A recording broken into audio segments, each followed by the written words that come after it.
अस्सलाम वालेकुम। पिछले दिनों एक घड़ी 12 लाख पाउंड में नीलाम हुई।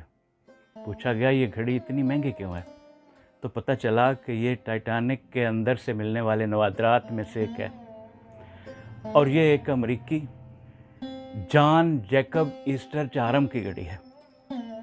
जब टाइटैनिक जहाज़ डूब रहा था तो जहाज़ का अमला बड़े बड़े ओहदेदारों और माशी तौर पर बड़े कद वाले लोगों को लाइफ बोट प्रोवाइड कर रहा था। इस जहाज़ पर एक अरबपति जॉन जैकब ईस्टर चाहरम सवार थे। उन्हें लाइफ बोट पर बड़े एहतराम से जगह दी गई। जहाज़ में मौजूद मुसाफिरों के मुकाबले में लाइफ बोट की तादाद बहुत कम थी। टाइटैनिक जहाज़ के अरशे तक यानी जहाज़ की छत तक पानी के अंदर जा चुका था। अपने सामने डूबता हुआ जहाज़ देखकर अचानक जॉन जैकब ईस्टर ने अपने लिए बहुत मुख्तलिफ और अजीब का इंतखाब करते हुए लाइफ बोट पर से अपनी सीट छोड़ दी। उसके सामने दो छोटे छोटे खौफजदा बच्चे खड़े थे। उसने अपनी सीट पर इन दो बच्चों को बिठा दिया और ख़ुद डूबते हुए जहाज़ की तरफ चला गया। 12 लाख पाउंड ये घड़ी की कीमत नहीं, इसके पीछे घड़ी वाले की कुर्बानी है। जहाज़ से बचकर वापस आने वाली एक नौकरानी एलन बर्ड ने एक दूसरा वाक़या सुनाया। अमेरिका में डिपार्टमेंटल स्टोर की सबसे बड़ी चैन के मालिक मिस्टर स्ट्रास और उनकी बीवी एडा स्ट्रास और उनकी नौकरानी एलन बर्ड, जो कि ये वाक़या सुना रही है, वो भी टाइटैनिक पर सवार थे। मिस्टर स्ट्रास और उनकी बीवी एडा स्ट्रास को लाइफ बोट पर बिठाने के लिए बुलाया गया। उस बोट पर बहुत से लोग सवार होने की कोशिश कर रहे थे। सिक्योरिटी वालों ने उन्हें रोक रखा था।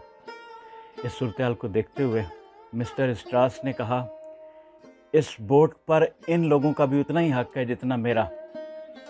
मैं किसी और से छीनी हुई ज़िंदगी नहीं जीना चाहता। उन्होंने बोट पर बैठने से इनकार कर दिया और उनके साथ उनकी बीवी एडा स्ट्रास ने भी बोट पर बैठने से इनकार कर दिया और कहा कि मैं अपने शौहर के साथ मरना चाहती हूँ।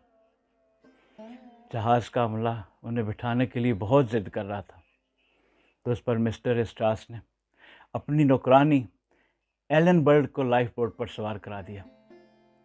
इन दौलतमंद अफराद ने अपने इखलाकी असूलों पर समझौता करने की बजाय अपना तमाम ऐशो आराम, अपनी तमाम दौलत और सबसे कीमती अपनी जान भी कुर्बान कर दी। ये इखलाकी इक़दार का आला तरीन नमूना है, जिससे उन्होंने इंसानी तहज़ीब और इंसानी फितरत की शान को आखिरी हदों तक उजागर कर दिया। अब इखलाकी कदरों की एक मिसाल मेरे अपने वतन से। ईद उल ज़ुहा के एक दिन पहले फैसलाबाद के करीब एक जगह है मनावाला। वहाँ पर कोका कोला और स्प्राइट कंपनी का एक ट्रक, उसके साथ एक हादसा पेश आता है। ट्रक उल्ट जाता है और उस पर लदी कोक और स्प्राइट की बोतलें सड़क पर गिर जाती हैं। हादसे की जगह पर मौजूद लोग और करीबी लोग सड़क पर बिखरी हुई और गाड़ी में मौजूद कोक और स्प्राइट की बोतलों पर टूट पड़ते हैं। इनमें बच्चे, बूढ़े, जवान सब शामिल हैं।